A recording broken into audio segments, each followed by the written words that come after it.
Hello, everybody. My name is Tyler Henry of the Trojan Media Network, and today is a day of celebration for Southeast of Saline. They have completed the trifecta in one league in football, volleyball, and cross country, a feat that has not been accomplished since Southeast of Saline did it back in 1994, and it is the first time in school history that it has been done in all three sports. We'll take a look at some of these memorable seasons, the way that things ended up playing out for Southeast of Saline, but really just a dominant performance, and like I said, something that has not been done in school history before. It's been done here in 2015.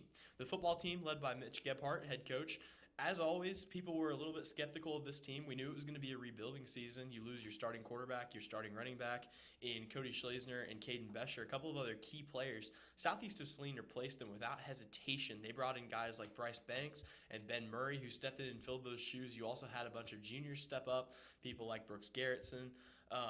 And really just dominated this football season, a team that really nobody expected to do that well. They won the league. They won it outright, 4-0 in league. They outscored league opponents 148-43, and the varsity defense gave up 21 points all season, something that I don't think I've ever seen in my entire high school career, a team come out and be so dominant on defense.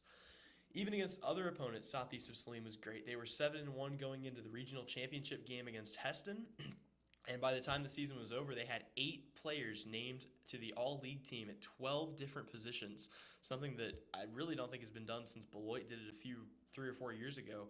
Just a dominant season for the Trojans. Lady Trojan Volleyball, similar story. They had a new head coach, Natalie Stevenson. She came in, only had the loss of 2 seniors, with a team last year that, really should have gone further into the playoffs than they did. They were eliminated by Heston. This year they came in and they destroyed the league. They went 17-1 in games. They went 34-8 in sets. I definitely haven't seen anything like that. They only lost 8 sets all season to league opponents. As far as their overall record, they went 26-4. And they went pretty deep. They tore through the entire sub-state tournament until they fell to Heston in the final match. But you want to look at the team that they had, some of the seniors that they had on this team. Erica Montgomery led 3A, the whole state, in kills and serving aces. And speaking of serving aces, Southeast of Saline occupied 4 of the top 5 spots in 3A in that category. So in serving aces, 4 of the top 5 were Southeast of Saline Lady Trojans. Ariane Helby was also a key to that team, finishing the year 2nd in 3A in assists. So really, a team that we expected them to go pretty far, and they did, but just dominating and picking up that league title with absolutely no trouble.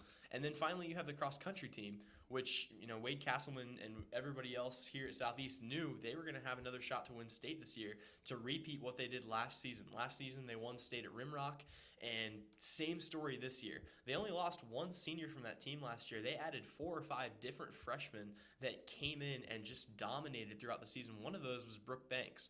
Brooke Banks came in and was finishing right behind Allison Stutterheim at meets. And speaking of meets, Southeast of Saline, the women's team, only didn't finish first place at 1 meet. That was Halstead. The team that beat them out was Circle, who is a 4A school that had almost twice as many runners running at that meet, so an opportunity for more points for them.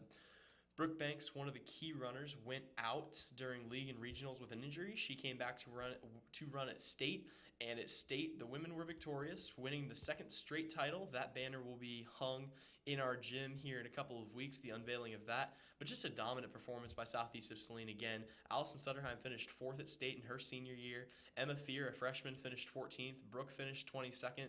And 5 or 6 different Trojan cross-country runners finished right there in the middle of the pack. It was enough to pick up the points that Southeast of Saline needed, and they come away with a state victory. So, as far as the fall season goes, Southeast of Saline is king, 3 out of 3.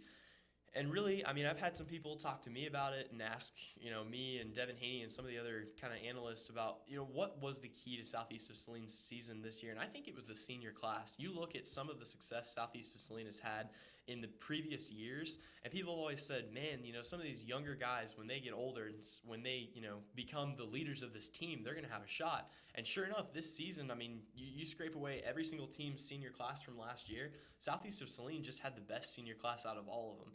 And it shows in the numbers. Southeast of Saline dominated through this entire season. So we've got basketball season coming up. Things will turn to the hardwood, but for now, we will revel in our victory. Southeast of Saline, 3 of 3 on league titles. And I am Tyler Henry of the Trojan Media Network, signing off.